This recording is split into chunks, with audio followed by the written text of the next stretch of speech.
Conrad's news segment of the week. Gentlemen, week 2 of Conrad's news segments is here. I have to say, what a week for news. What a week. I hope everyone's ready for it. I'm ready for it. Pumped, psyched, hyped, all of the above. Let's get into it. First thing, I had to bring my jacket in. A big jacket, too. You know why?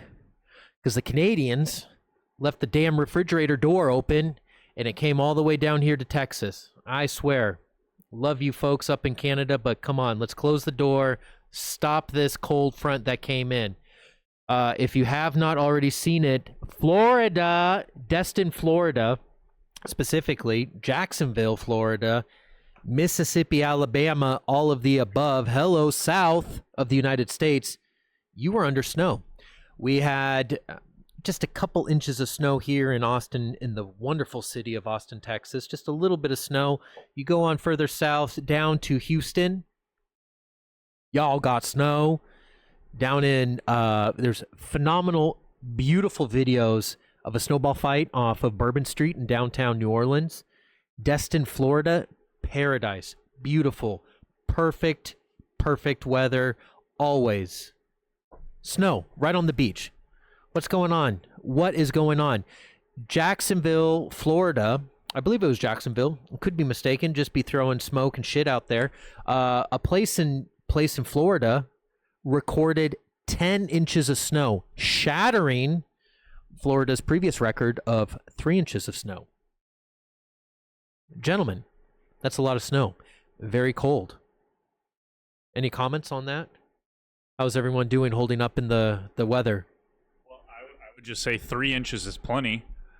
3 inches is a good amount. 10 might be a little bit overkill. 3 is good. That's all I have to say. I like well no like I have you to like say the 10, right? I have to say that 3 it's it's a little bit too much. It's a bit much. We I think here in Austin we've seen worse. I think in 2021 we have this. It was, I think, the worst year. No water, no electricity. Remember that? No, nothing. Yep. So that was much worse for us. No, I don't remember that at all. I think the main difference then is it was a lot of ice and like freezing, right? But we didn't get a lot of powder. So it's like, if we're going to have the grid shut down, we're going to at least give me 10 inches of snow. I've never had 10 inches of snow to play with. I think it was more in 2021. It was horrible because I was trying to open my door. But it was this ice. big. It was. Yeah. It was like sleet, nice. Oh, we didn't get actual... no. I have pictures here to show you guys. 2021? Oh, my goodness. I live in Chicago, and I know it's snow. Do you remember that? You know it's snow, too. Or no? Yeah, I know snow. Yeah. Northern But not that California. but They go not way that back. much. I know it's snow, yeah. It was all under fire. Everything was just burned down when I Yeah. was there. Yeah. Sarcasm, joke. But it was, anyway, it is pretty cold now. It is now. Yeah. Yeah. I don't remember 10 inches because 10 inches is about what, this much of snow, Yes. Give or take. give or take. Yeah. That's about right. I know about this much, but it's too much. I can't accurately measure past 3 inches of snow. And if you ask me to eyeball it, I have to turn away. I can't do it. I don't know what to do. But gentlemen, 10 inches of snow in Florida. No, that is a lie. No, in Florida is... Florida. Oh, yeah, unheard of. Yeah. Yes. Are we back to winning? Are you all ready for winning? The inauguration of President Donald Trump was on Monday. Huge ceremony, fantastic ceremony. One of, some would say, the most beautiful ceremony that's ever taken place. Inside, what was the name of the stadium? I forget the name of the stadium. But it was inside of a stadium where he was signing executive orders, throwing out pens to the crowd. Capital One. Capital One, thank you.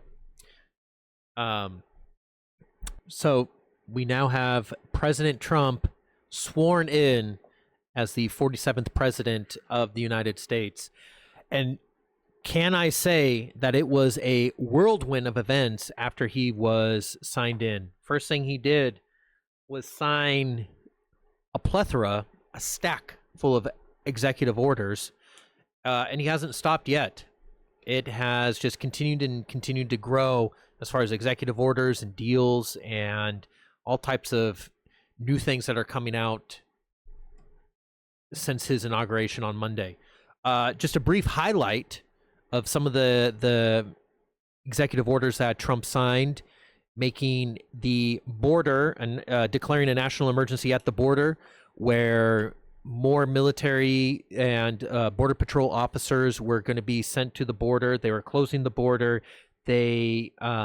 Trump stopped the catch and release. He also instructed for more wall construction and enhanced vetting of people coming in through the border to the United States. The death penalty. He also brought back the death penalty. That has been taken away for some time now. He has brought it back. He has also signed the TikTok ban, delayed that an extra 75 to 90 days. The days are 75 days, I'm sorry. So TikTok is now back on the market. I know Hilton was crying and hoping that was coming back. And then lastly, as far as just a roundup, January 6th, people were given a full pardon for their actions at the White House. So it has been a crazy, crazy event day of executive orders that were taking place by Donald Trump on night number 1 of his presidency. Guys, any comments on the executive orders? Were there some executive orders that I did not talk about that you felt would be worth speaking about? Dylan? No, I don't know. Well, Dylan read a lot to me today because he was bored and I was driving. Because we drove for like 5 hours today. Okay, I wouldn't say I was bored. We were talking for 3 hours. So I just, on the tail end of it, by the way, right when we were coming back, I started pulling up some things that he did. I think you covered the majority of it. We pulled out, I'm sure even the World Health Organization pulled out of the Paris Treaty. Yes. One of the big things, he is putting a freeze on federal hiring outside of immigration, outside of national security. There is a pause on hiring. He was getting rid of what forget the political term, but essentially DEI. Well, DEI, that's not what I was going to say, but yes, he did DEI as well. Okay. No, for undocumented people, that birthright. Your mic is off. Yes. It's about the birthright citizens of not illegal immigrants. Illegal immigrants, yes. That's the most important part that I've been seeing the media from the left not specifying that. And I think the media on the right actually should be more vocal about that, because this word, you see just say birthright citizenship, but you don't hear about specifying that it was for illegal immigrants. And I talked specifically to Hilton about that on the right moment. So where that is one that for sure will get taken out of context. Some people will have a problem with it, but it is a good point to bring up that it's not just anybody. What is literally an illegal immigrant? Because there's so many different views on this, right? There are layers and layers for that. There are minority reports for sure, that I know that they are in the limbo. I've been talking in Miami now. I talked to a friend a lot about that. But it's a minority report. I would say like 3%, 4% are in this limbo, and then 96% are in a real illegally by their choices, So I understand there should be a way to address this 4%. It's not their fault. Because it's the immigration process is getting backed up since COVID. They haven't recovered yet. So it puts people in an illegal situation, and I think this should be addressed. Like, all right, so it's our fault. From that date on, you have a grant for another year, and then it's only 4%. This is not what he's talking about. He's talking about the other 96%, right? It's complicated, but he needs to do that. He needs to do that. I've got a question for everyone here. What of all of the executive orders did you like that Trump signed? I'll start. Enhanced vetting of immigrants trying to come into the United States. It's more in-depth background checks, terrorist, more in-depth terrorist watch, and how do I say this properly? A deeper dive into the background of to see if they have possible terrorist connections. So I feel like enhanced vetting is something that the government should be doing anyways with immigration in general. It has apparently been kind of put on the wayside, but enhanced vetting of immigrants is what I would say is something that I feel like is a better thing. I believe they're also doing better like documentation of like DNA and biometrics, fingerprints, and all these things to keep track of certain things. I'm not sure if this is an executive order per se, but one of the things that I liked was him coming in with all of the military members that were pulled out due Because by of not COVID? taking the vaccine. So giving them all their status back plus back pay, I thought was a very great way to go about that. I thought that was the right thing to do. Absolutely right. It's a too harsh punishment to ban someone because this person didn't. I understand that if there are rules, there are rules, but really, like, you ban the person, from your career, there should be some compensation. I agree with that. Another one that I agree, which is related to that, is the I am not fan of executive order. I think it's an aberration. It shouldn't happen. I agree. It shouldn't happen. It's absolutely an outrageous. It doesn't matter if it's Trump or if it's because Biden did. Everyone did. Everyone has. Everyone has. Everyone does. I never Everyone does understood it. But it doesn't make it right Right. to do that. Well, he authorized the military deployment to the border. I think that's good. There should be also in other places, because they are coming from everywhere, not only in Texas, in the South. So involving military here, then I agree. This is better investment on the military if you use them to protect America right here. Domestically, yeah. Domestically, okay? So this is, I think, that's a good one that I would say. Yeah, I believe he assigned some, I don't know if it's cartels or groups, but they are basically terrorists now, which is important because that gives us legal authority to do certain things with the military domestically. And I forgot about that one. I think that is a huge one. Labeling the drug cartels or the cartels as a terrorist organization. So that gives a little bit more leeway legally and military empowerment to go after these individuals. I remembered and forgot about 5 times, but I just remembered it again, which is the freeze on the hiring, because I think they're going to be analyzing the government to make the government more efficient. Things within the government should potentially run better with better processes and so on.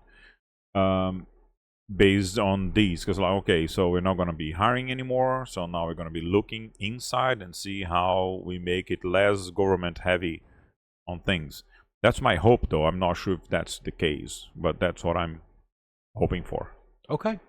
Now, there is only one more thing just to mention, right, that I think it was good, which is the new status of the status back to Cuba as a the embargoes on Cuba. Unfortunately for us, we smoke cigars, but we have Dominicans, we have other cigars.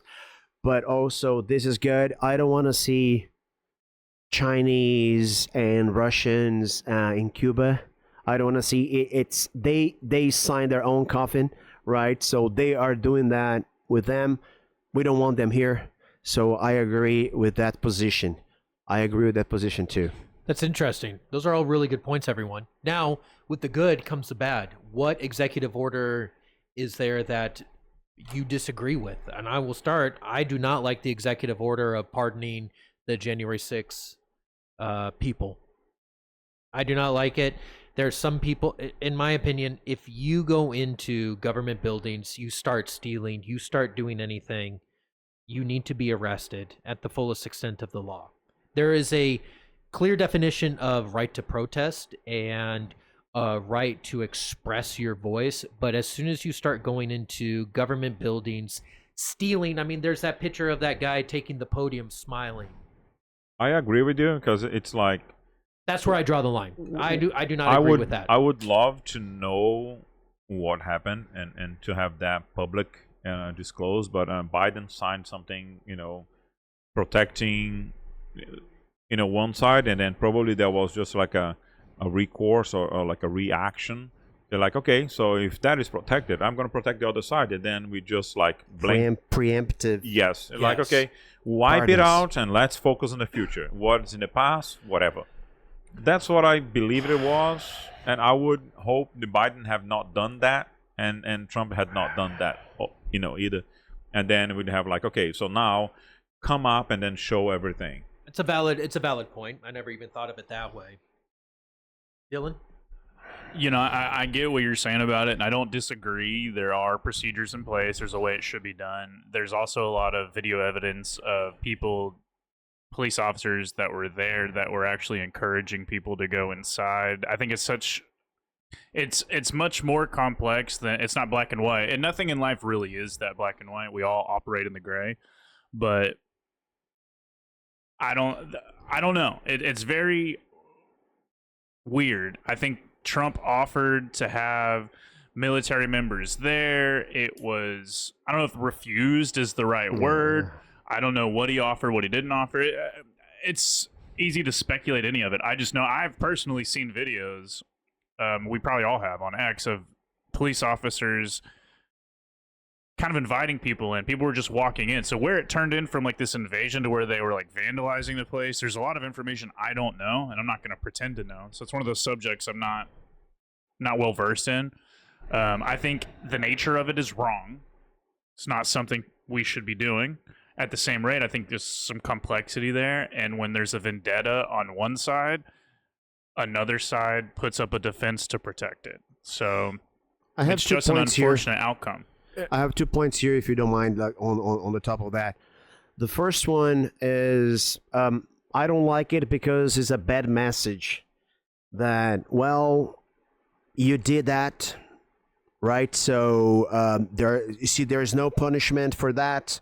So I can also do it. So I see that there might incentivize extreme groups from both sides to escalate. So that's the one thing that is bad. I watched the 9 hearings. I watched the 9 hearings, J6 hearings, the committees. I read a couple books, a little bit more than a couple books, right? So it doesn't matter. There are thousands of people pacifically there protesting, people that didn't know, but I think certain actions are unacceptable. You can't have that. That's terrible to the world. Like the world laughed about the U.S. People laughed about that in the whole world. I wouldn't consider that, like a terrorism because there are no guns after the first death, but I think the president should have done something way before. He waited for 3 hours. He wanted that to happen, and that's what his mistake on that, and then he's double down on the same mistake. So I'm skeptical about that. And my point to it is also, where's the common sense? Were you not raised of like, if somebody says, yeah, come on in, do you not understand and see kind of the ulterior motive. I know Alex Jones. There's a video of Alex Jones who was there saying there are people here that are going to make you or entice you to go do these things to give us a bad name. Stay here and protest and make your voice heard, but do not go into these government buildings, because then you will completely drown out what we're trying to protest. If you're trying to I mean, it's the same thing with what happened with Black Lives Matter, George Floyd protests. You can protest all you want, but as soon as you start vandalizing, you start stealing, you start breaking windows, you start rioting, trying to enforce your view on certain subjects, that's when you start losing credibility, in my opinion. As soon as it becomes violent, as soon as it becomes some you don't start, you just lose it all at that moment. Yeah. Exactly. You don't start losing, you just lose it. You just lose it. There's a problem with psychology of the brain, of mob mentality, though. Right. So a group of people start to do something, and all of a sudden, all of your preconceived notions and your common sense, I shouldn't do this. I've got 40 people in front of me doing it. Maybe it's okay. And these are all real-time things processing in your brain that people don't sit back and weigh the consequences of those actions. They just do what they do. Correct. And that's sometimes for the better, and a lot of times it's for the worse. It's a mob mentality of all these people are doing it, I'm going to join in. People are running this way, I'm going to go with them. I'm not the only one here. We're not all going to get arrested. You all got arrested. So that is what happens. So I think it was just it's a blemish on history that's the way that it happened. I think outside of that, you can speculate in many different directions what people wanted, what they didn't want, what they were supporting, what they didn't support. That there's certain protections in place where people that are smart say things to a point, but they don't explicitly say go storm the Capitol. So they didn't say that. So now you can speculate what motives were, but that's all it'll ever be is speculations. Even though there's a lot of reasoning for you to draw that conclusion, it's a speculation. And that's the way politics, that's the way government in a lot of ways works. It's you leave it to interpretation, you leave it to speculation, and the rest is it's like the three sides to every story.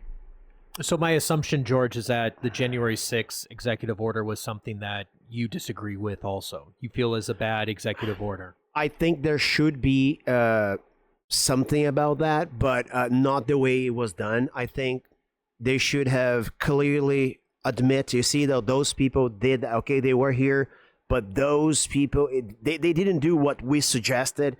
So this 1,000, not pardon every single one. It's a stunt. Correct. It's politics. It doesn't look good for him. It doesn't look good for him, for independence. It doesn't look good. But he promised that. Today I hear, I didn't have time He to did. Yeah, He did promise it. there's a list of things today that I had that said that he said he would do and he didn't do because in the first day, right? So there's a big list too of things that was promised, illegal ones, some shady, some the unethical. So clearly, you can't take Trump's words, for the face value. This is what I learned with Trump, because it's just like he's speaking to a specific public, So you answer your question. There should be something on evaluation, just like the military. You told me, the ones who were expelled from the army and like all the forces, and because of the COVID, So there should be a calibration on the penalties. But the other thing as well, George, it's like when you look at politics, that's why I don't like too much, politics. It's just because if you look at the amount of promises of every single person during what they say they're gonna do, I think they do about 3%. Yeah. So and if Trump has done 4%, he's done better than the others. Well, and I mean, but I'm not sure if he did though. It could be 3%. The thing is, he's a showman. Yes. He honestly is a showman. He's a salesman. He's going to say on day one, China's going to act in line. Russia's going to figure out a deal with Ukraine, XYZ, right? And obviously, if you say day one, people are going to take that literal. Yeah. But hold you up to your standard. Hold that up to you. Of you said day one that you were going to do this, and I mean, you need to choose your words better. And I feel like that's where Trump is always been faulted, is that he's a showman, a businessman, and promises like, I'll get the job done as soon as possible, or it's going to be done this week. It's going to be done now. And then when it happens, like, hey, you said this, you promised this, where is it? Right? I think a lot of that lies too with like intention. We're so used to politicians promising something with zero intention of ever doing it. So maybe saying first day is not the best way of going about that. But I think these are things, a lot of the things on that list are something that I would hope to see at least in the first month, because there's so many things that he wants to do and there's only so much time in the day to do it, that you're right. He didn't probably say it the right way. Hopefully the intentions are there to do it. Otherwise, it's kind of just like every other politician we've always known, promising stuff and not delivering on it. So Just 5 seconds. There is one stupid that is changing the name to Gulf of America. You know, like this is the most stupid one. Like it's actually hold on, a little more complex than most people. I talked briefly about this, but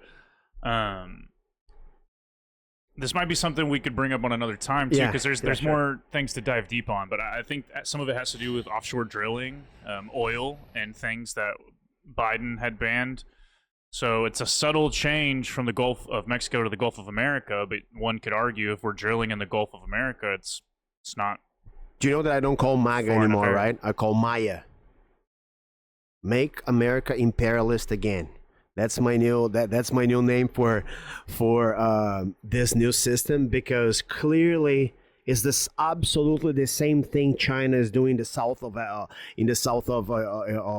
Asia. You know, like with Taiwan? It changed it. No, with the south. It's Okay. called Philippines, Vietnam, and all this area. They are taking out. The first they changed the names of all islands. Yes. Then they said, oh, no, actually the vision is going to be here. So definitely this is an imperialist move. I know the word is carry and convey a lot of bad intentions. It kind of throw me to the socialist side, or, you know, but it's not about that. This is clearly Panama, Greenland, now all this, you know, the South of America, definitely it's a move.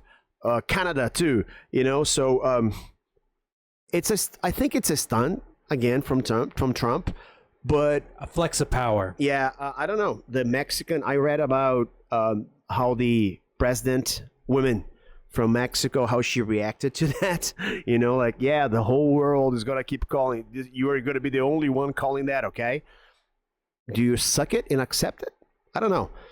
well, Time will tell. History will tell. History is told by the winner, so we know what's going to happen here. That is Conrad's news segment of the week. Thank you very much.